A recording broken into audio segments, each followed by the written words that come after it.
Hello and welcome to another episode of Mike, the official podcast of St. Michael Catholic Church, Gastonia. I am your host, Shane Page, the Director of Evangelization here at this great parish where we are being invested and transformed so that we can be fully the Lord Jesus Christ. And I am joined this week with a special guest, the peerless Principal Vollman. Hi, thank you. Welcome, Principal Vollman. How are you? Yeah, I'm doing well. Now, she's joining us because she's got some really great things to share with us that you need to know about what's happening at your parish school. Yeah. But before we get into that, I always like to talk theology. Yeah, of course. And today is we're recording this on a special feast day of the church, and it's the feast day of the conversion of St. Paul. Mm-hmm. And can we talk about that for just a minute or two? Because that word conversion, let me just start there. And I've shared this in other contexts, but we think of the conversion of St. Paul. Mm-hmm. This is how I used to understand it was, okay, so here was this Jewish man rooted in his Judaism. He was a Pharisee. We can maybe get into that depending on how much time we have. Yeah. Who suddenly had an experience. The risen Christ confronted him on this road to Damascus, and then he converted to become a Christian. And what we think that means is that Paul stopped being Jewish and started being what we understand as Christian. No.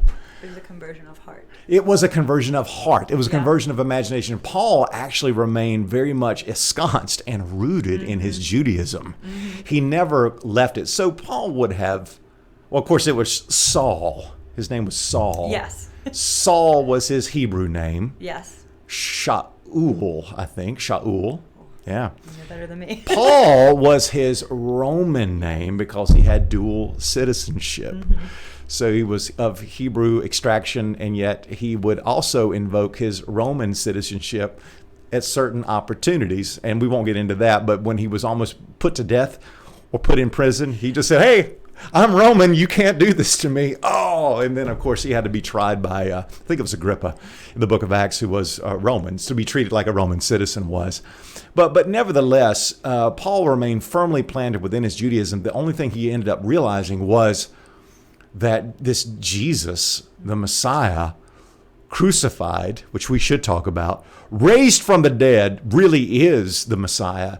And so he realized how all of the prophecies of Torah, the feast days, were pointing now and came to fulfillment in this man, Jesus. But he never was converted as we understand, like atheist to Christian, believer or non-believer to believer. It wasn't anything like that. Does that make sense? It makes total sense. And I mean, you brought up, so I mean, there were many Jews that, encountered Christ and, before, after his crucifixion, and they did, they saw him as the true Messiah. So they had that conversion of heart, much prior to him. So why do you think it took St. Paul so long to come to terms with that? Well, you see, he describes himself in some of his letters in Galatians, and then we see him in his biography written by Luke in the book of Acts, a fierce persecutor of the church. I mean, he even says this, and I've got it marked for us, because in Philippians, his letter to the Philippians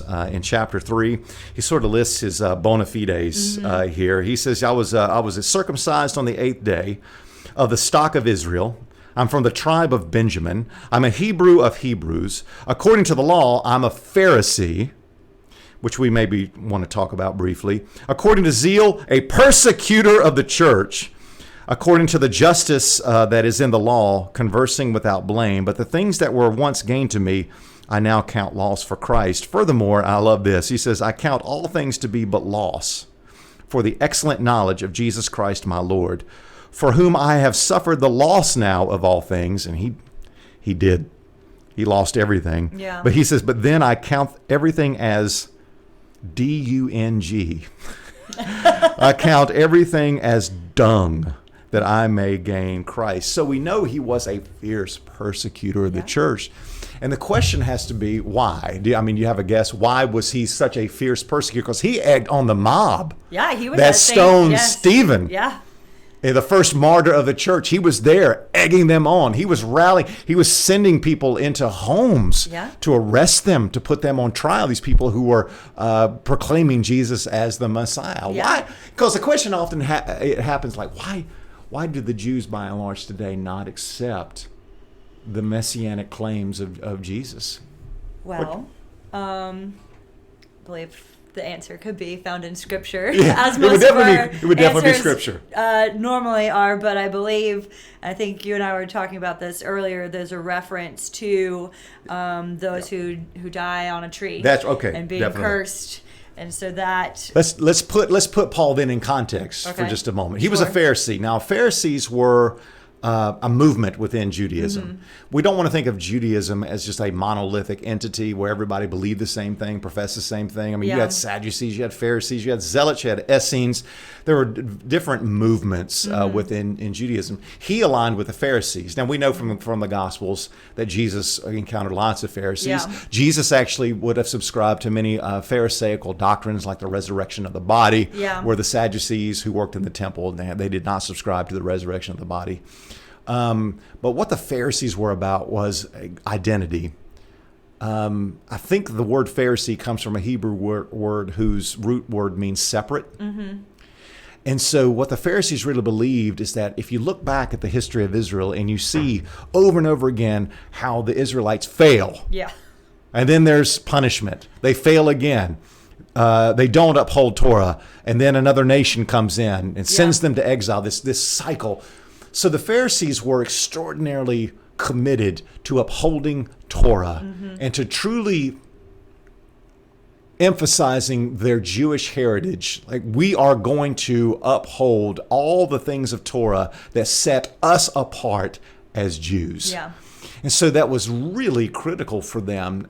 So they were not bad people. Sure. We tend to just stereotype them that way. I mean, Pharisees would have been extraordinarily devout people. Yeah. The problem was that we see in the context of Jesus' ministry is that they often missed the trees for the forest. They would focus on these particulars, and that would get in the way of the main thing, which is like love of God, love of neighbor.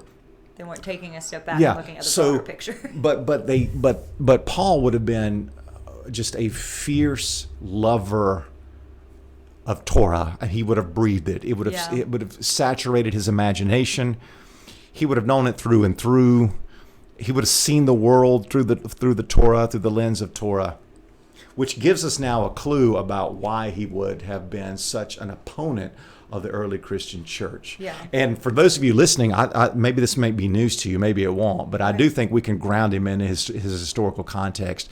Why do many Jews today not believe the claims that the church makes about Jesus that we find in the New Testament? Because Jesus was crucified. Yeah. Primarily because Jesus was crucified. Now, there is a particular verse in the Torah. And Deuteronomy, I think I marked it. I did mark it. This is really important. Deuteronomy chapter 21, verse 22. Here's what Moses says. Okay. When a man has committed a crime for which he is to be punished by death, and being condemned is hanged on a tree, he is, in verse 23, accursed of God. So I'll just say that again as a paraphrase. When a man's committed a crime for which he is punished by death, and he's condemned to die on a tree, or if he's hanged on a tree, he is accursed of God. Well, there we have it. The crucified Christ. He has to be accursed of God. These early Christians are going around proclaiming that this man, Jesus, crucified, hanged on a tree, is the Messiah, when Torah explicitly says that man would be accursed of God. So, of course, they're blasphemers. Yeah, and it just goes to show you almost, how premeditative it was of the Jewish people to call for that specific kind of, that's the way he died. All right, you're into something that's really good. You're nailing it. No pun intended. Why did then the chief priests and the scribes on that Good Friday, why did they lobby for Jesus to be crucified when they could have had him stoned to death? Because they had to discredit him as much as yes, they could. Because if they knew that if they would have had this man, Jesus of Nazareth, who proclaimed to be the Messiah and had a big following. I mean, let's not discount. He had a huge following. by the time of his death. If we can get him crucified, hanged on a tree, we will then prove he was all along false, a fraud, a charlatan, and accursed by God. Accursed by God. Come, if you truly are the Son of God, come down from that cross. And he didn't, which almost then to, prove their point even more of, of course, he's hung on a tree. He's not coming down. No one's here to save him. So yes, he must be. So Paul would have believed he had every right to do what he was doing, rounding up the Christians, putting them to trial, even egging on the death of those who believed that Jesus was the Messiah or even divine, because that in his mind would have not computed at all. There would have been absolutely, I have the text. We have the text that proves it. And so what happens is that Paul, on the way to Damascus, you read about it, he is then confronted by Jesus, the risen Christ. He has this vision that bowls him over, and he's shaken to the core. And I think we're not sympathetic enough with, in that very moment, Saul, the Pharisee of the tribe of Benjamin, would have had to come to terms that I've been wrong. Yeah.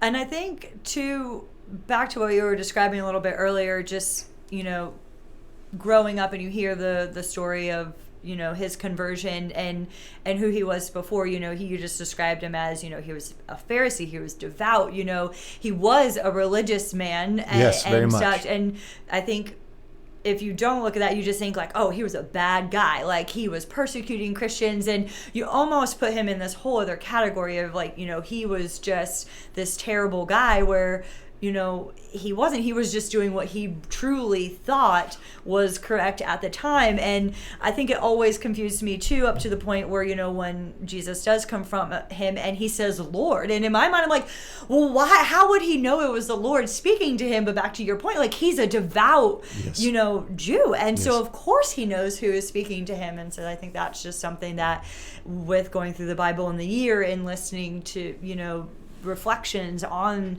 this story, it's like, oh yeah, like of course he knew who Jesus was, and he would have known of Jesus even during Jesus's ministry. He alludes to that in a couple of other of his letters, that he saw Christ from a historical point of view, so he would have known about this movement. But Paul was probably, or Saul, Paul again is his Roman name, Saul was probably a younger man at the time. Brilliant. We also, he would have ranked up there among the Aristotles and the Platos of the world in the Greek world. He had that kind of mind, but I'm so sympathetic with him, realizing that all this time I was wrong, but the very Torah gave me reason for thinking the thoughts that I had about Jesus. He's truly alive from the dead. And I love how Jesus says to Saul, you've been persecuting me. Why are you persecuting me? Yes. I love that. Yeah, Jesus is already associating himself with his own followers, with the church, which is his body. And of course, Paul's the one who actually coins that phrase, the body of Christ. Nobody else in antiquity had done that. Only Paul had done. And then my sympathies for Saul, because what he had to do for the next several years is he had to go right back to Torah, and he had to reread everything now. In light of the Christ event. I think it's almost, the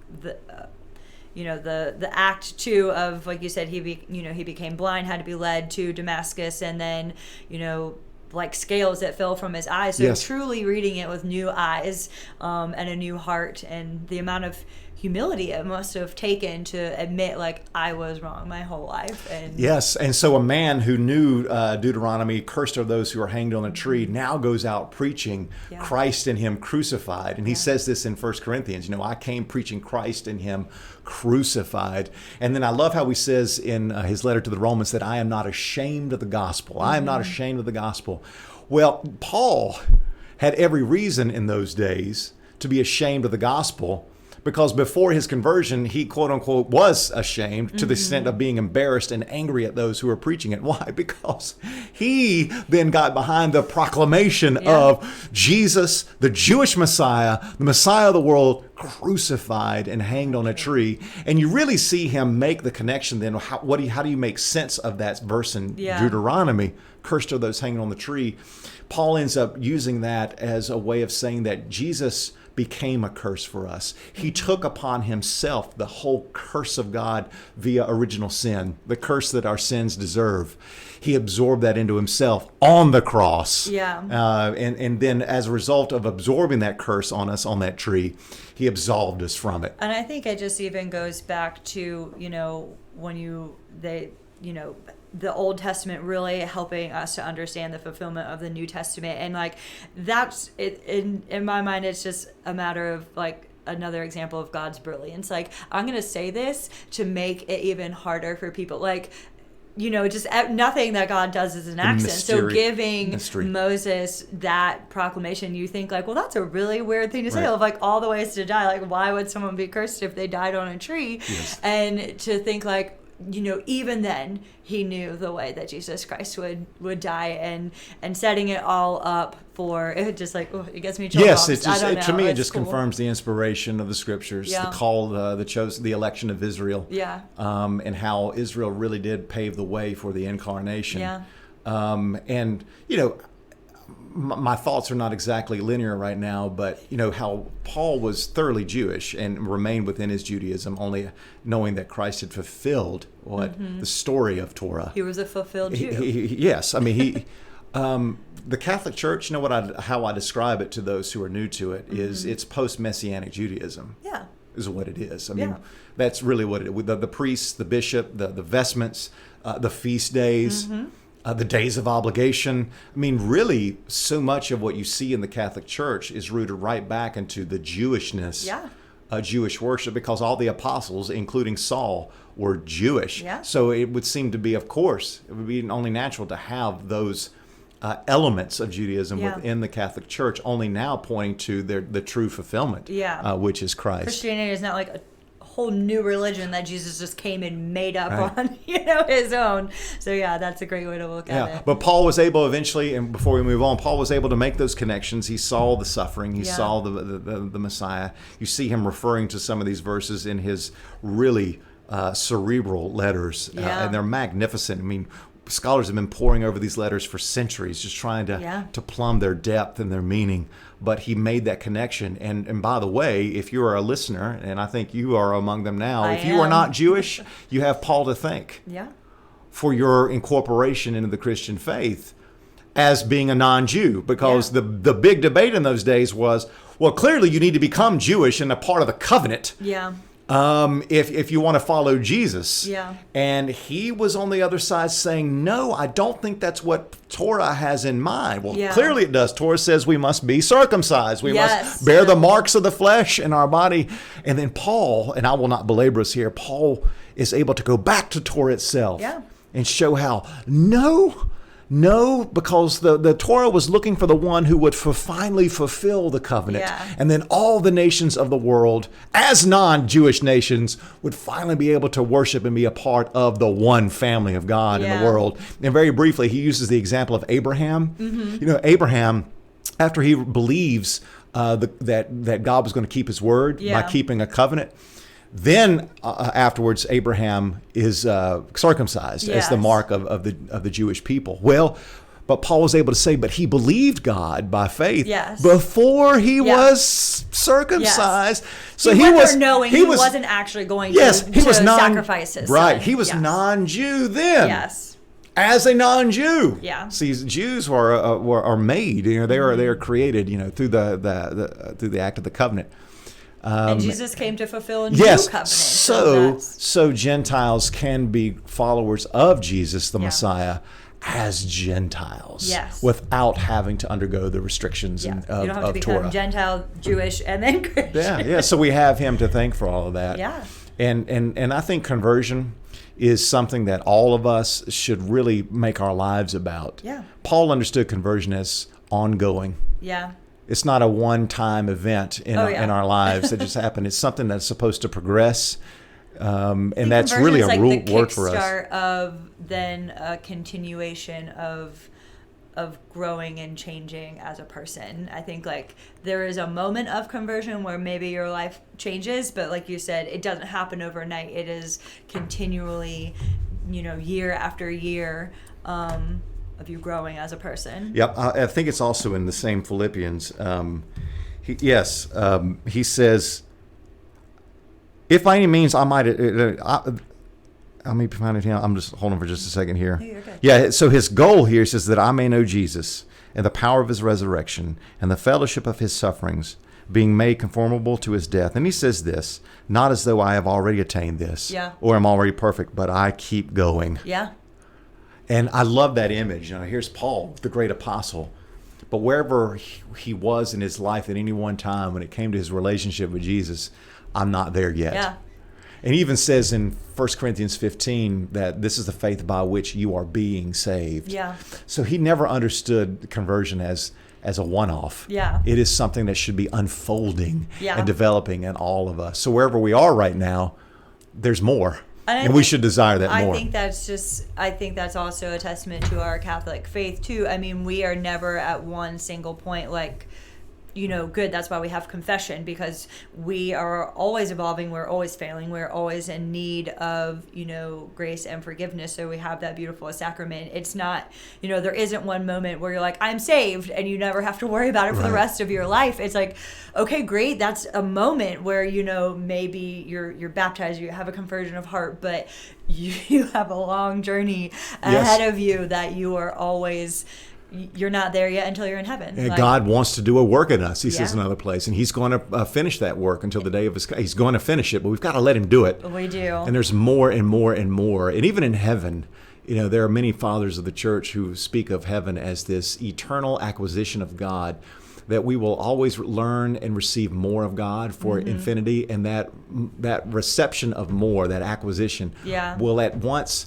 quench our thirst, but yet make us thirsty for more. And that will be an experience of just sheer delight. So we'll be advancing, you could say, even in heaven when it comes to our knowledge and understanding of God and his beauty and his mercy. Lifelong learners. And speaking of lifelong learners and advancing, you've got some advancing happening at the parish school. We do. So I want everybody, this is important. I want you to hear this. There's lots happening at your parish school. Yeah.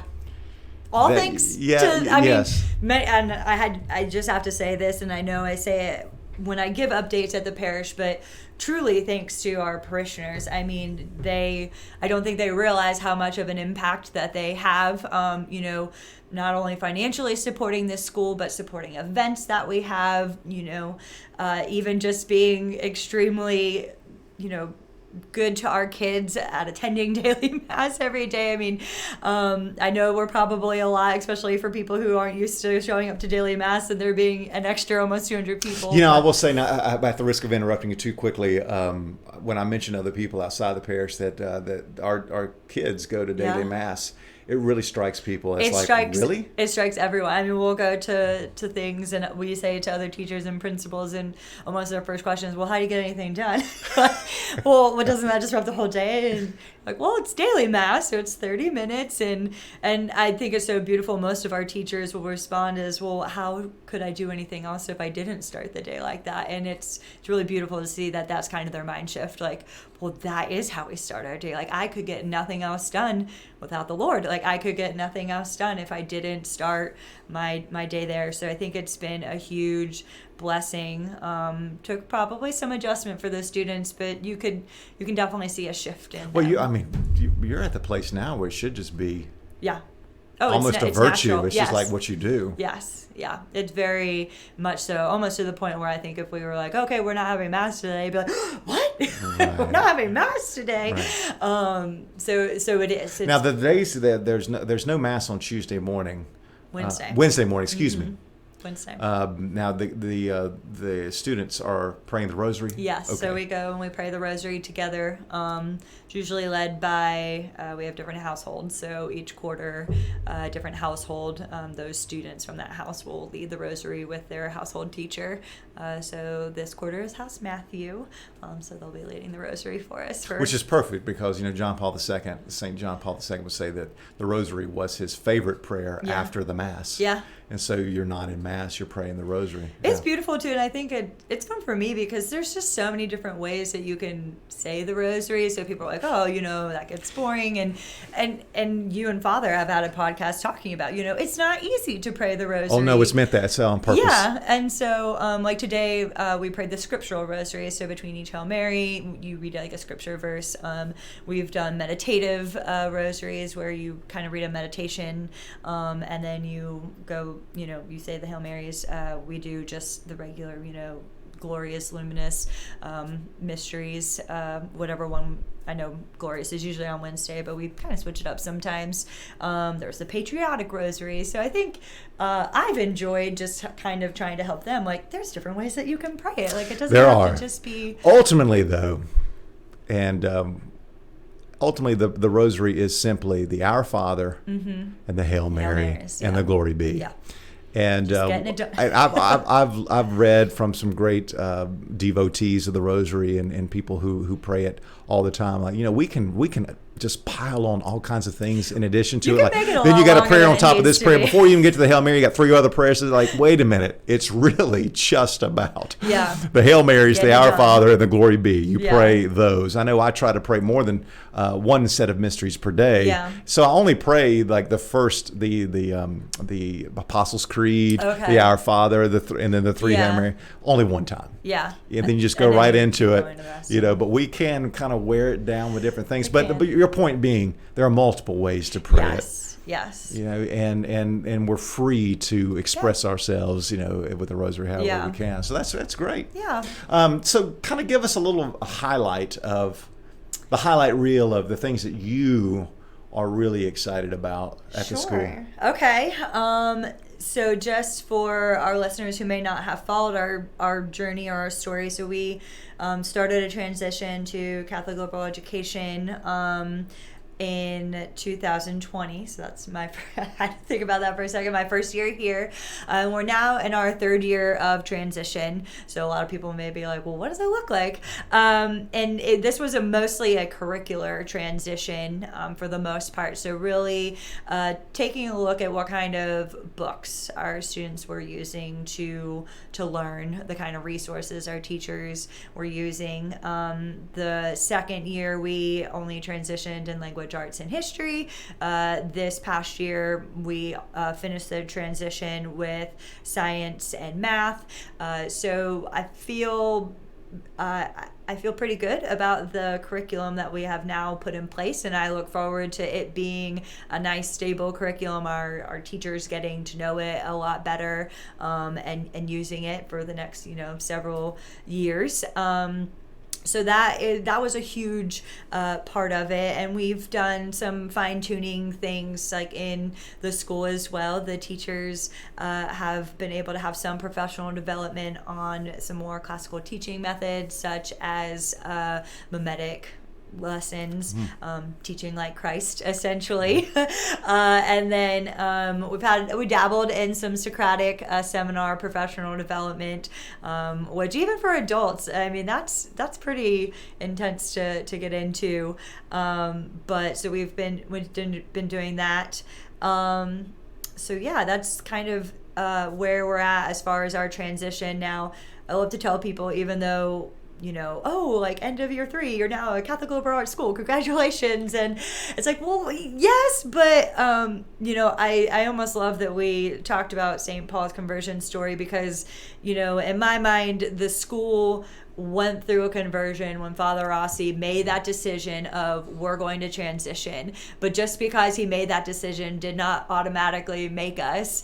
And we're on this journey where, we are continually improving ourselves. And I tell parents all the time, like, we're not there yet. Like, we're not a fully Catholic liberal arts school. Are we going to get there? Sure. What does that look like to you then? Well, I mean, when you... That is a great question. I mean, what would that look like to be a fully... What was the word you used? Catholic liberal arts. Okay, school. I mean, just give us a little snapshot of... So, like, my vision, I guess, essentially.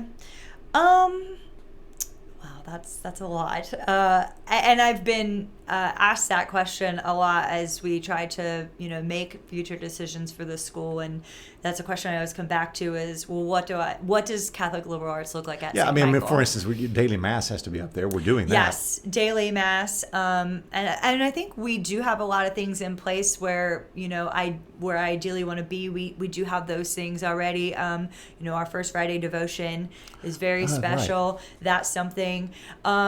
And curriculum wise, like I said, we're there. I think moving forward and maybe even the next 2 or 3 years, I would like to look at more of an internal transition. So, what does the culture of our school look like? And again, we're making leaps and strides to get there, but working on the virtues of our students, and that's something, again, we've put things in place to do that. We recognize quarterly virtue awards, and we recognize certain students, but incorporating those virtues just throughout the entire day. Like, you just walk in and that these are virtuous students. Our staff, I will brag about our staff, and I think that we have the best staff in all of the diocese.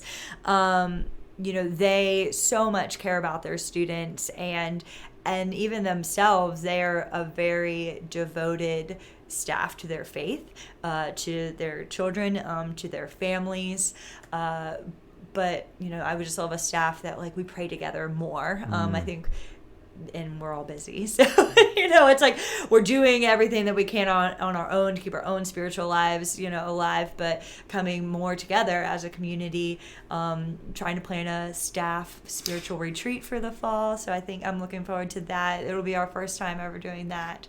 I think that will be huge for them. Well, I've been in churches for a long time working for them. And some people who don't work in churches think that being spiritual and having a spiritual environment would just come naturally and it just kind of happens by default. No, actually, it takes effort. It does. You have to make it a priority. You do. And I will say, just from my own personal journey, again, like these past 3 years of being here at St. Michael is probably the most fruitful my spiritual life has ever been. Talk about that.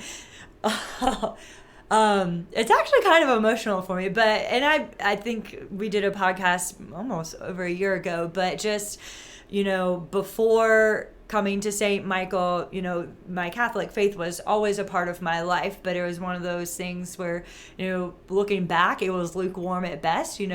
Yes, I attended Mass every Sunday and, did my best to, live like I should, but right. Falling probably more frequently than I would have liked to admit, and maybe not doing so much of receiving the sacraments as frequently as I could. But then you just become immersed in this environment where you are surrounded by your faith every day, and then you realize, oh my goodness, people are looking to you as almost an example or a role model, and I can't talk to my teachers and I can't talk to students about living out their faith if I'm being a hypocrite and not doing it myself. So it's been it's just been a lot, and so I think it is a privilege to be able to work in a place where we encourage and help teachers, students alike grow in their spiritual life. I hope, and that's, I guess, one of my other visions too, is we do educate them academically, but there's just this element where they just grow so much in their faith and in their spiritual life, but that's through their curriculum, and that's all part of what Catholic liberal arts is forming them as fully human persons, teaching them that they are beautifully and wonderfully made in the image of God, and that everything that they study is good, true, and beautiful, and there's truth in everything. And so that, I don't know, I've just rambled there. No, you didn't. The reason what I'm thinking of is that that's so countercultural. Oh. Because we have reduced education really to just a kind of utilitarianism, Sure. where it just exists to, let me just fill little Johnny with some head knowledge. Yeah. So little Johnny can get a little older, get a high school diploma so he can go to college, so he can get a job. Yeah. And it's all very much structured toward the market and the economy. But Yeah. really, education, what you're doing, education at its heart, what it was for thousands of years was about formation of the person. Yeah. Character formation of Yeah. the person. We have a call. Character formation of the person so that they may be flourishing human beings. Yes. Not necessarily productive in the sense that we understand. There's nothing wrong with productivity. Yeah. But Yes. what you're tapping into is classical. Yes. This is what education was supposed to look like. Yes. And about leadership, you've already alluded to that, leadership and character. Yeah. And how those two things go together, because we live in a time where it doesn't really matter what the leader is doing. Yeah. As long as he does or she does a good job, Yeah. that's all that matters. Again, we're back to utilitarianism Yeah. again. Yeah. But no, virtue matters. Yeah. The human person's formation and virtue matters. Yeah. Yes, exactly. And even not to say, again, I am so impressed with our curriculum and comparing it to other Catholic liberal arts schools or classical schools. We very much, we have similar curriculum. So I know we're on the right path. Like we followed St. Jerome's Academy pretty closely. We have a lot of them. I've talked to another school that has been in the news a lot, Divine Mercy Academy up in, I believe it's in Maryland. So I feel really good about that. Like, I know our curriculum is robust. I know, it's going to do its job in educating our children. But it is also, forming them spiritually, and just too knowing that, yes, we want them to do good and we want them to succeed, but grades are not like end all be all. And like you said, they just, it's not just about getting a job. My kid has to make A's and B's and only A's and B's, and then they're going to go to this really great high school, and they're going to, do this. And, and I have conversations with parents and with teachers of, it's okay, like, if your child makes a C, but, maybe they are a wonderful artist. Like, let's cultivate that in them. And even in our electives in middle school, we're trying to hone in a little bit more on that of, I don't think, or if we do like a strictly vocational track or, a trades track, especially at the elementary and middle school level, is a little bit difficult. But I've heard, some high schools are looking into that. So in the middle school, having electives, like next quarter is an industrial technology. So like boys working with their hands, like, let's build something, let's tinker with a car, culinary. Oh, my son would love that. Just different things like that to give these kids life skills almost too. And so that's something that we're working towards as well. Do you sense the shift? Have you really seen the shift happen in the last couple of years where you're like, we are making progress? I mean, this is really happening. Yes, I do. And I think, there are days where I just get so frustrated because, 10 things pop up, or, there's this issue or that issue, or this kid's acting up, or this parent has a complaint. And I get so bogged down, but then I have to stop and think like, okay, this is like one day where this is happening, and I can't let it overshadow all the other amazing things.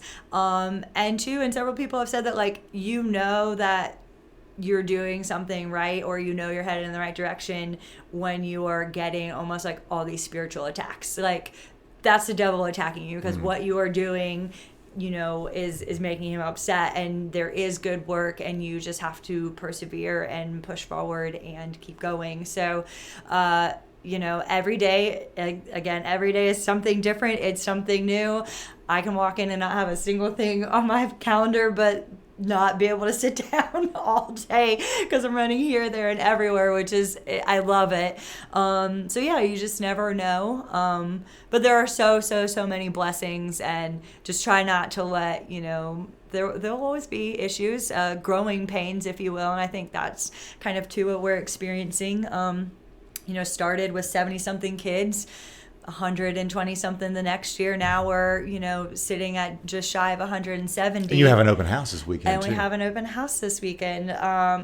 So even looking at what next year, we've had about 30% growth each year, which is a pretty big jump from year to year. So experiencing those growing pains of, what do we want our culture here to look like at St. Michael? So that's being, just being very intentional about all decisions that we make. Do you find, I know you did not go into this profession to become a principal. We've heard your story before where you had a kind of a Damascus experience when you were confronted. I most certainly did. There was a writer that I used to quote. He defined a vocation as when your great love intersects with the world's great need. Yes. Do you feel like being a principal is your vocation? Like this is what you were born to do? Yeah, I really do. I feel overwhelmed a lot of times, and I still don't know if I'm doing everything right. But I think it's one of those things where I can't imagine doing anything else now. And like I want to be here. Like I want to be a part of this change. I truly think that God is using St. Michael, and He is at work here. And it's, like you said, I think we were talking about it earlier. We weren't on mic, but, I don't know if I'll ever see the fruits of my labor here, right, for, like you said, for whatever reason, moving on, not necessarily dying or whatever, but it's one of those things where I know that it will take years. The best work should always outlive us. Yes. We should never be able to complete the good work in our lifetimes. Yeah. The best thing we can do is just, pass it on to someone else to complete. Yeah. But I mean, even from our, historical beginning, I think we were set up for success. Like we were intended by God to be here. St. Catherine Drexel giving that money, to start St. Michael Catholic Church, and the church starting the school, and just having that connection there, and the school having we keep forgetting it's been such a crazy year, but it's our 80th anniversary as a school. 30 years longer than the diocese. Probably one of the oldest schools in the diocese, and that's something huge to celebrate it, and we will celebrate it. Here's my plug at our annual gala.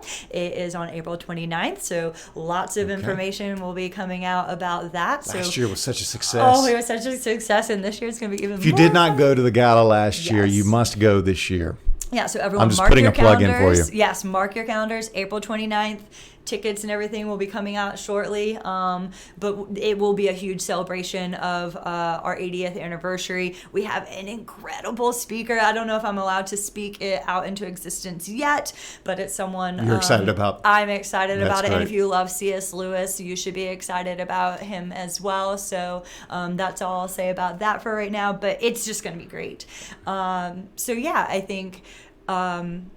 I don't know where I was going with that too, but I mean, historically, St. Michael has had its ups and downs. Well, it's just an institution. It's institutionally, and I think our trajectory right now is definitely up. But like I said, I think we have to remain focused and keep going back to that question of, okay, well, what is God's will, and what does Catholic liberal arts look like at St. Michael, and really what is our purpose. And our purpose, I'm sure people have heard this as well, but we're here to build strong families. And that still has remained, our root reason for being a resource to families who desire to give their children a robust Catholic education. I'm giving a paraphrase of what our Lord said, but when it comes to the teacher, He says, you will become like your teacher. Mm-hmm. And, we want teachers rooted in virtue. We want teachers in love with Jesus Christ, because our children are going to become like the teachers who teach them. Yeah. It's like the apprentice. Yes. They're apprentice to a master. And I do think that is fundamentally how we should look at the profession of teaching within the Catholic context. We want our children to assimilate the ways of Jesus, and they will assimilate the ways of Jesus by having teachers who are trying to assimilate the ways of Jesus. If that makes any kind of highfalutin sense. No, exactly. It does. Really quick, though, you said that there was a science awards. We need to plug this. Yeah, so this is great. So we have a science fair every year. It's just at the school level. So our wonderful science teacher this year, Miss Mary Gomes, she kind of helped guide the students through the process of picking out what they wanted to test and going through the scientific method, if you will. The students mostly conducted these projects at home, but they had the science fair here coming back from Christmas break, and it was probably one of the best fairs that I've seen since being here. The students worked so hard. I learned so much, like what the best kind of paper towel to buy is if you want it to absorb the most, or what batteries actually last the longest. And did you know that if you put vodka and sugar in water with flowers, it preserves them the longest?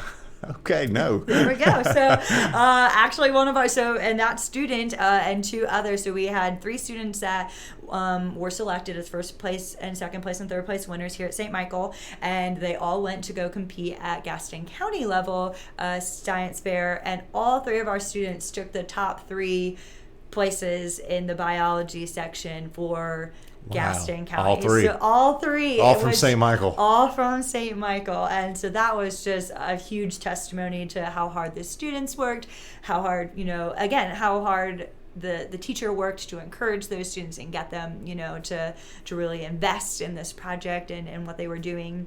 So they'll be going on to the regional level next. I don't know when that is, but it's virtual and it happens at UNC Charlotte. So, we'll be saying a prayer for them that they just represent us well, that it's a great learning experience for them no matter what. But it was just a proud moment for everybody, I think. Oh my Lord, it's so great. Well, with open house coming up and in the time that we have left, I know that there may be some people listening who have children, but they're not in Catholic schools. Sure. And I'm just putting myself in their place. They're hearing all this.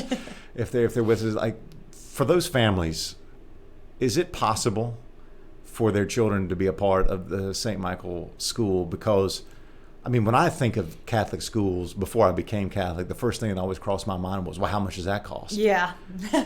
So help these families. What would you say to these families now? Is this really possible for us? Sure. Yeah. So that is one of our biggest questions that the people always ask generally. And it definitely is. There's a wonderful scholarship through the state of North Carolina, actually, and it's called the NC Opportunity Scholarship. And especially if you have students in public school and you're looking to make that transition to a private school, you can apply for it, and they will give you up to $6,100 essentially. What's the tuition now cost? Tuition right now is just under $9,000. Okay. So this past year is $8,882. Okay.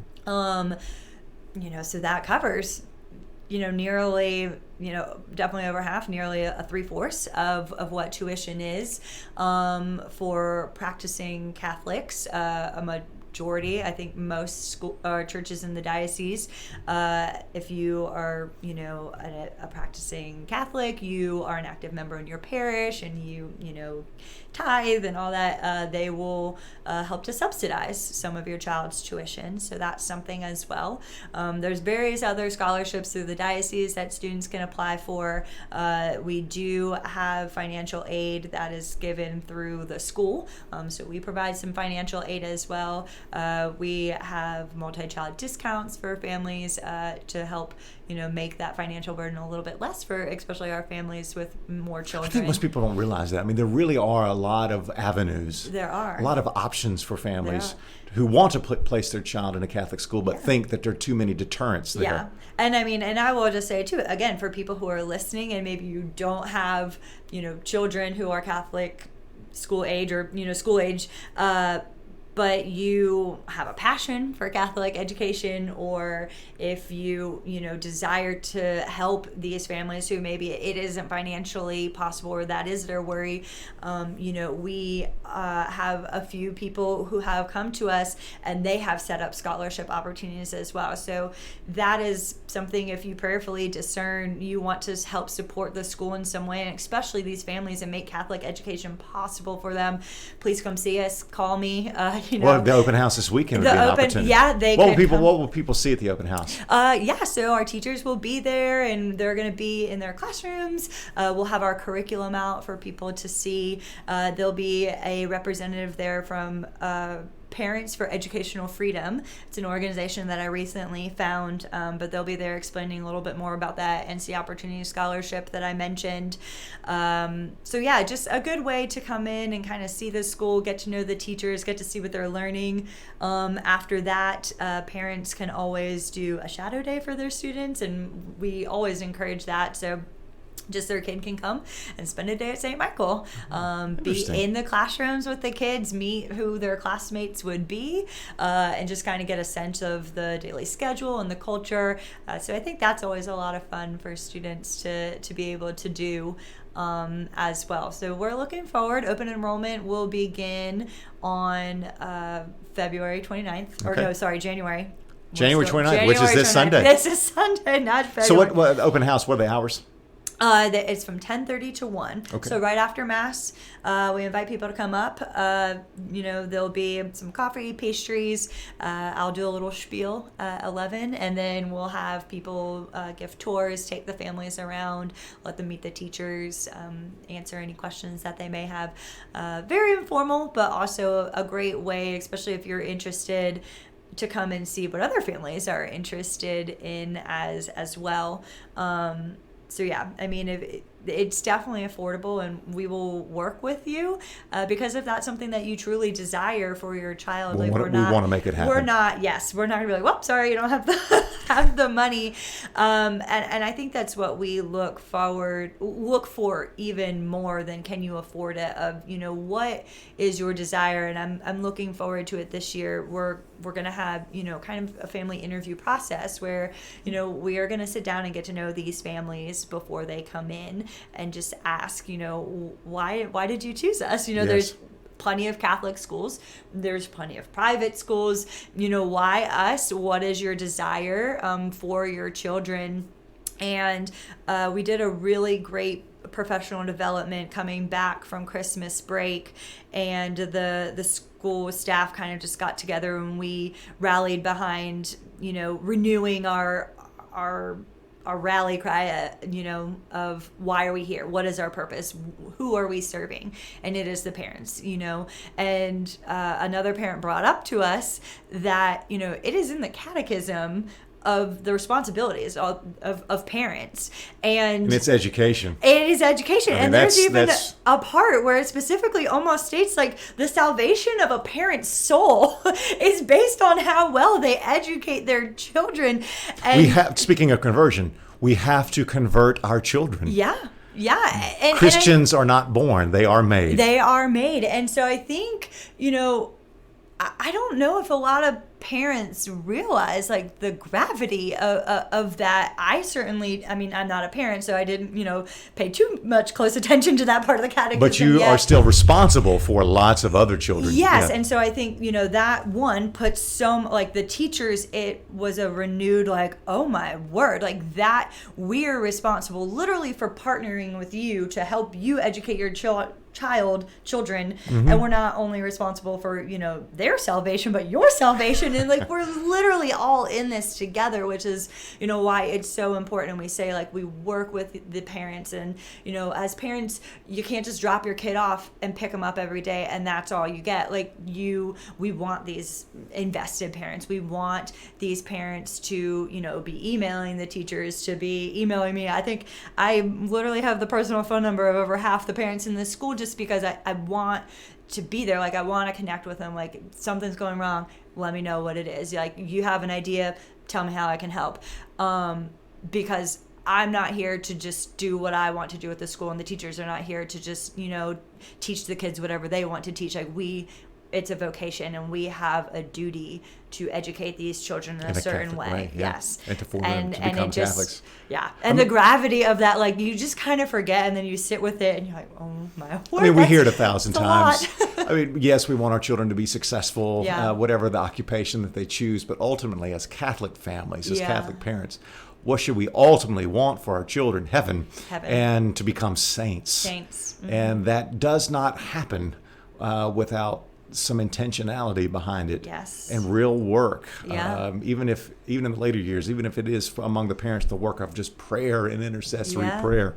But that should be our primary goal. Yeah. Well, thank you so much for your Of time, course. Principal Thanks. Vollman. It's been a Thanks. pleasure to have you on. I have enjoyed it. I do enjoy coming on here, and I think you will have a really fun podcast next week. So next week is Catholic Schools Week. Oh, yes. And we're going to invite some of our students and our teachers on to talk about their favorite part about Catholic school and Awesome. what they have learned. So I think that will be a fun. You will have a ton of fun with. What's the feast day next week? I wonder whether there's a feast day next week. I should have sure looked in there advance, has to but we look be. forward to having them on. And before we go, your course. website that people can visit, and maybe we'll have a chance to put it on the screen. Yeah, that'd be great. So it's stmcsg.org. So very similar to the churches. And yeah, I can. We can even put my email there as well if anyone has any questions or inquiries. But it's M as in Mary, D as in dog, V as in Victor, OLLMAN at stmcsg.org. Excellent. Yeah. Thank you so much for your time. Thank you. And if you would like more information about our parish, which is in partnership with the school, our website, as I say every week, it's stmccg.org. And, we've got a really special event happening through Lent for the whole parish. Yes. So I want everybody to start paying attention to that. We're going to start slowly unrolling this or unfurling it. Yeah. Is that the right word? Yes. And Father Rossi's excited about it. I'm excited about it. We're It's an gonna do it opportunity at for, the it's school just as an well. opportunity for us to journey together. Yes. So be on the lookout for some information about how you can get involved. And we're going to really want all of you involved. And I know I'm being very ambiguous, but you'll have more information in the days and the weeks ahead. But on behalf of Principal Vollman, I am Shane, your host. Thank you so much for listening. I'll see you next time. God bless.